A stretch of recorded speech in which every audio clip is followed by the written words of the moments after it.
అది ఇంకొకటి ఏమంటే కొబ్బరికాయ కొట్టేది, తర్వాత గుమ్మిడికాయ కొట్టేది, ఇవన్నీ ఉంటాయి. అదంతా కొట్టకూడదు. ఏమంటే పూడాహుతి చూడకూడదు అని చెప్తారు కొంతమంది. ఆ పూడాహుతి బట్టలు కట్టినప్పుడు ఆ కడుపు మాదిరిగా ఉంటుంది. అది లోపల వేసినప్పుడు అంతా ఇదిగా వస్తుంది. అది చూస్తే కూడా ఆమె బిడ్డలు వెళ్ళిపోతుంది, అంటే భయం పడుతుంది.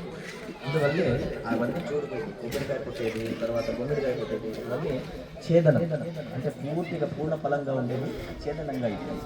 కాబట్టి అవన్నీ నిషిద్ధం చేశారు. కాబట్టి ఎందుకు చెప్తున్నానంటే సూర్యుడు మనకి ఆరోగ్యానికి అధిపతి. అంటే మనకి 9 నెలలు ఇట్లు ఉన్నాయి.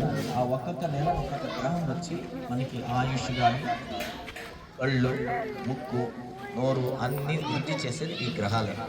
బయట వచ్చిన తర్వాత మీ పుణ్య పాప పుణ్యాలు ఏముంటాయి దాని ప్రకారంగా మన జీవితాలు గడిచిపోతాయి. అందువల్ల ఉండే వరకు మనం